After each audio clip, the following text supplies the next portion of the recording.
25 डिसेंबरला साजरा होणारा नाताळ आणि 31 डिसेंबरच्या नववर्ष स्वागताचा जल्लोष यंदा आणखी वाढणार आहे। कारण ख्रिसमस आणि 31 डिसेंबरला मध्यरात्री 1 वाजेपर्यंत दारू विक्रीची दुकानं उघडी असणार आहेत। रेस्टॉरंट, क्लब, बियर बार पहाटे 5 पर्यंत सुरू असतील।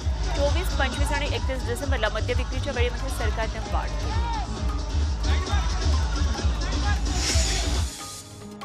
उत्तर दक्षिण गडचिरोलीचा अर्धा जिल्हा जोडणारा पूल अखेर 75 वर्षांनी साकारणार आहे।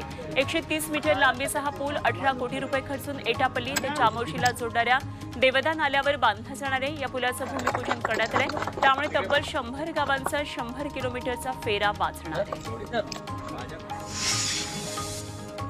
नाशिकच्या सिन्नर तालुक्यातल्या पांचाळेमध्ये शेतकरी बेमुदत उपोषणावर ठाम आहे। शासनानं वर्ग केलेल्या जमिनी परत द्याव्यात अशी मागणी शेतकरी करतात आणि यासाठी तहसील कार्यालयाच्या प्रवेशद्वारासमोर त्यांचं बेमुदत उपोषण सुरू आहे। येवला तालुक्यातल्या अंकाई किल्ला रेल्वे स्थानकातून परराज्यात पार्सल सेवा सुरू करण्यात आली आहे आणि पहिल्याच दिवशी 15 पार्सल यानमध्ये लोडिंग करण्यात आले। या पार्सल गाडीतून 345 टन कांदा बिहार राज्यामध्ये पाठवण्यात आला आहे। नाशिकच्या निफाडमध्ये रस्त्याचं काम रखडले आणि याचा नागरिकांना त्रास सहन करावा लागतोय। संबंधित यंत्रणेनं या अर्धवट कामाची तातडीनं दखल घेऊन रस्त्याचं काम त्वरित पूर्ण करावं अशी मागणी होतीये। भंडारा जिल्हा प्रशासनामुळे राष्ट्रीय महामार्ग 53 हा सर्वात नापसंतीचा महामार्ग ठरलाय।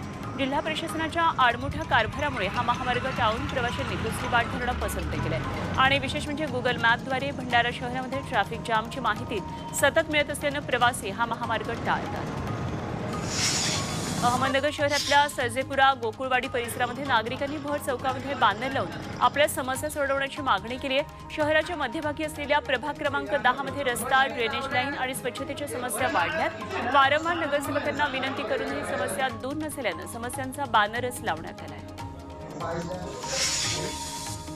चंद्रपूर शहरातल्या मुख्य मार्गावरचे फुटपाथ बेपत्ता झाले। शहरातल्या पादचारी मार्गावर व्यापाऱ्यांनी अतिक्रमण केलं, त्यामुळे पादचारी मार्ग बंद झालेत।